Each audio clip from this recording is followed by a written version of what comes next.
Hello दोस्तों, क्या आप जानते हैं कि आखिर क्यों नेपाल बनता है भूकंप जोन? क्या है इसका कारण? नेपाल भूकंप के लिए नया इलाका नहीं है। साल 2015 में नेपाल भूकंप ने दुनिया को सकते में डाल दिया था। हाल ही में फिर नेपाल में भूकंप के झटके महसूस किए गए हैं। लेकिन क्या कभी आपने सोचा है कि आखिर क्यों नेपाल अक्सर भूकंप जोन बन जाता है? हेलो दोस्तों, welcome back to my YouTube channel रिलैक्सा।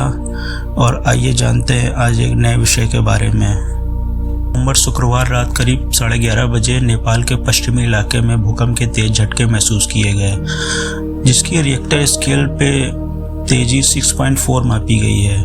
दोस्तों, यह भूकंप के झटके 40 सेकंड तक लगे। नेपाल के राष्ट्रीय भूकंप मापन केंद्र के अधिकारियों के अनुसार रात 11:32 पर यह भूकंप आया, जिसका केंद्र जाजरकोट में जमीन के नीचे 10 किलोमीटर की गहराई में था। भूकंप का असर भारत और चीन में भी महसूस किया गया। भारत में भी करीब 40 सेकंड तक झटके महसूस किए गए। नेपाल के राष्ट्रीय भूकंप मापन केंद्र के अधिकारियों के अनुसार यह भूकंप 11:32 पर आया, जिसका केंद्र जाजरकोट था। पश्चिम नेपाल में आए इस भीषण भूकंप में मरने वालों की संख्या लगातार बढ़ती जा रही है। पहले 128 लोगों की मौत की जानकारी सामने आई थी, अब यह संख्या बढ़कर 132 हो गई है और लगातार बढ़ रही यह संख्या वहीं सैकड़ों लोग घायल हुए हैं। भूकंप से कई घर ध्वस्त हो गए हैं। नेपाली अधिकारियों ने पुष्टि की है कि रुकुम पश्चिम में 37 लोगों की मौत हो गई है, जबकि जाजरकोट जिले में 95 लोगों की जान गई है। भूकंप के बाद ये रेस्क्यू फोर्स बचाव अभियान में जुटी हुई है और मृतकों की संख्या लगातार बढ़ती जा रही है।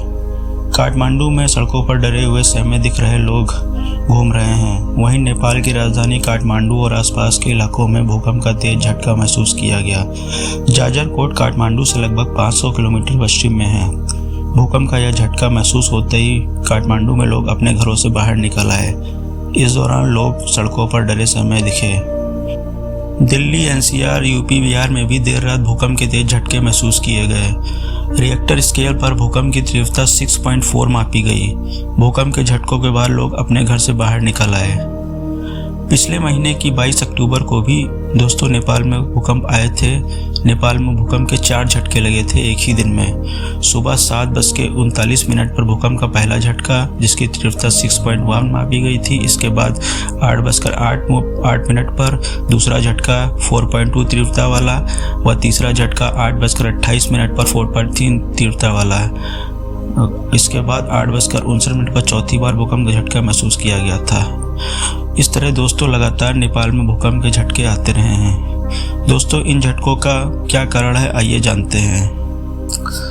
संयुक्त राष्ट्र भूगर्भीय सर्वेक्षण के अनुसार इन झटकों का प्रमुख कारण भारतीय और यूरेशियन प्लेटों के महाद्वीपीय टकराव हैं, जो हिमालय में भूकंप के प्रमुख कारण हैं। ये प्लेटें प्रतिवर्ष 40 से 50 मिलीमीटर की सापेक्ष दर से करीब आती जा रही हैं। यूरेशिया के नीचे भारत के उत्तर की ओर ढकेलने व बढ़ने से कई भूकंप उत्पन्न होते हैं। फलस्वरूप इस क्षेत्र को पृथ्वी पर भूकंपीय रूप से सबसे अधिक खतरनाक क्षेत्रों में से एक बनाया गया है।